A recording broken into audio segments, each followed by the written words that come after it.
I love Monogatari.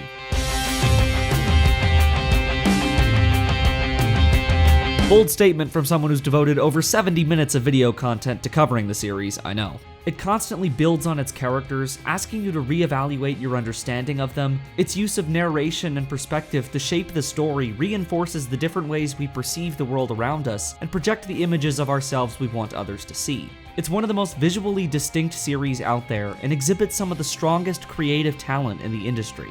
I love Monogatari. And I also hate it.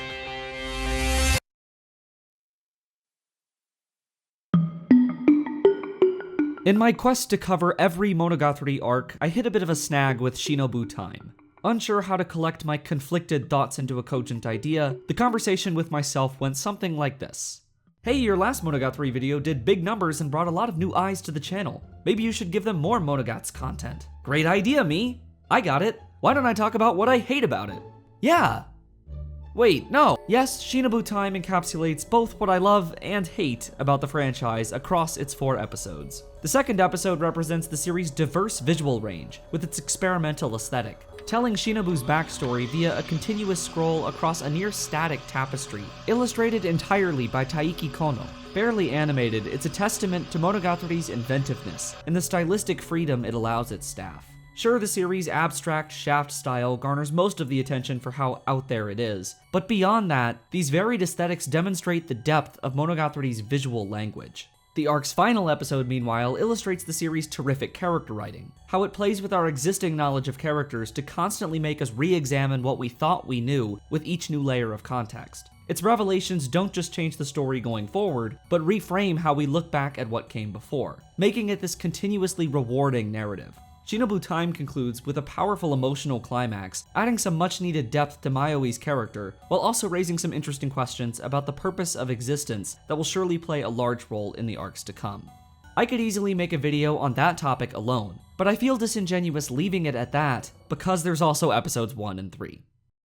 It's Araragi at his absolute worst, as 3 children essentially fight over him, complete with physical advances and his sexual innuendo.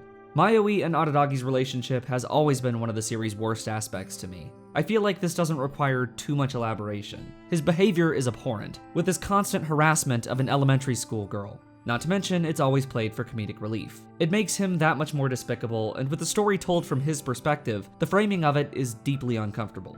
But his horrible nature is intentional, you might say. Even if that's the case, it ultimately undermines the narrative when we're supposed to feel something towards him and their relationship. The emotional punch of the arc's finale has a hollow ring to it when it's built on a dynamic I can't buy into. It all comes back to my eternal frustration with Monogatari and what makes the series nearly impossible for me to give a blind recommendation to. When it's on, it exhibits some of the best writing and visual innovation in the medium. When it's off, it plays into anime's worst tropes and offers some truly groan-inducing content. For me, it's the dictionary definition of a problematic fave. But that also makes it the perfect launching pad for a discussion that tends to turn highly divisive. How do we engage with problematic media? And what sort of impact can it have? It's a huge sticking point for people. Just the P word might cause a few to tune out. Some argue it doesn't have an impact, that people are naturally able to separate fiction from reality, and those who don't will read their own viewpoint into anything. For that latter group, it's indicative of a larger problem already there, they say. But this argument fails to consider that this isn't about delineating media from reality. Fiction is often a reflection of real-world experiences. It's one of the most powerful platforms available to examine ways of thinking and challenge systems. However, the reverse is true too. It can just as easily be used to perpetuate harmful ideas and attitudes. Essentially, it's a blank slate. Media can comment on as much or as little as it wants, as responsibly as it wants, all depending on how it's used. To say that problematic media is incapable of influencing people in negative ways, even subtly, ignores how we create and engage with art entirely. Fiction is a mirror through which we present an image of the world. We can distort the picture and lay a filter over it to create however many degrees of separation from reality we want.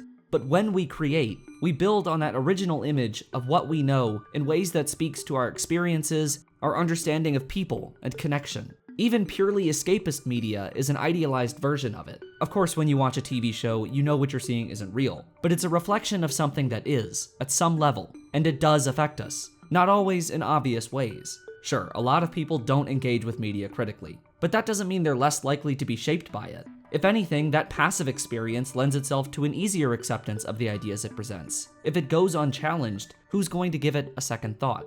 That is the crux of the matter. Problematic media isn't a problem because of its content. It's when that content is ignored and accepted. Yes, nobody likes hearing someone finds a thing they love harmful. When we form close connections with media we love, we tend to personally attach ourselves to it, such that a critique of it is a critique of us. So the natural response is to get defensive, rationalize such content, or just ignore it entirely.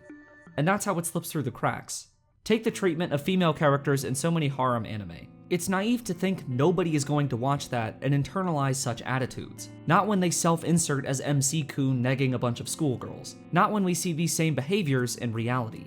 When we normalize these views in media, we send the message that it's acceptable. The framing, of course, is essential too. Heavy content and problematic content are not the same thing. That's an important line to draw because it sometimes seems like people want to eliminate such content entirely. But these are important topics that need a dialogue. Media can be an invaluable forum for exploring controversial ideas that's connected to, but separate from reality, so long as we don't lose sight of what makes it that way. I have no issue with media that engages with such content responsibly, giving it the weight it deserves. The issue lies in media framing destructive ideas in a positive light.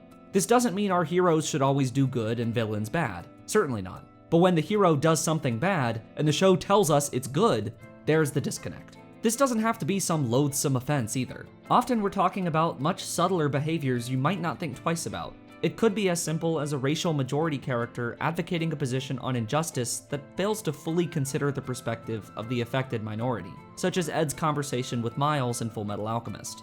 I think Arakawa's take here is a well-intentioned one, but lacks a bit of nuance, and could promote this idea of colorblindness that, when viewed through a real-world lens, often defaults to cultural whitewashing. So FMA is cancelled, right? Because I said so?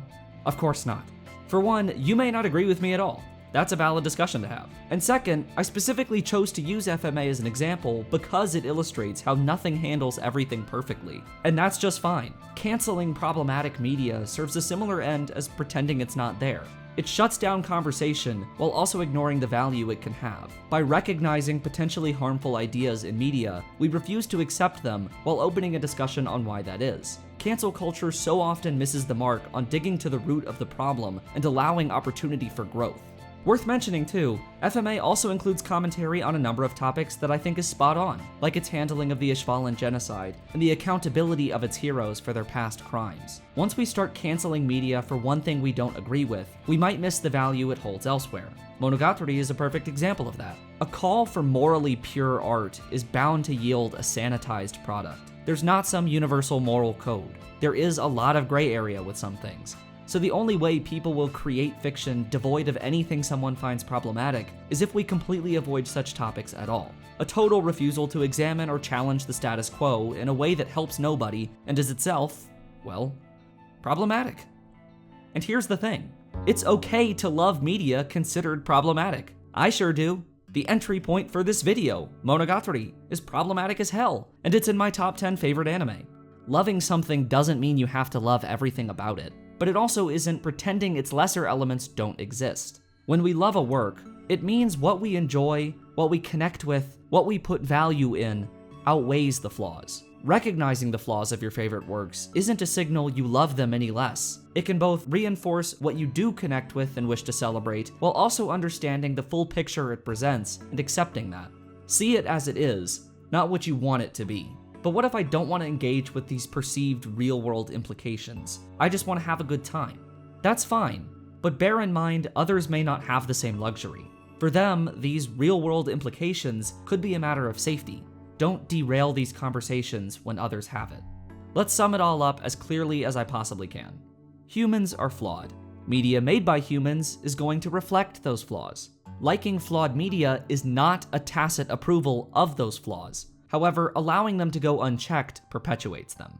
Thus, we need to be willing to acknowledge the less rosy readings and implications of our favorite media in order to responsibly engage with it and avoid these issues becoming normalized. This doesn't mean you have to qualify every statement about a work with a list of its problematic elements, but at least don't dismiss others when they offer such appraisal. Remember that a critique of thing you like is not a critique of you, and be comfortable with others seeing it differently. I'm gonna keep loving Monogatari. Remember when this was a Monogatari video? I will continue doing deep dives and character analyses as I work my way through it. I'll also never begrudge someone for finding its grosser elements too great a barrier to get past. Hey, I hate that too. My relationship status with the series may be permanently stuck at complicated. And you know what? That's okay.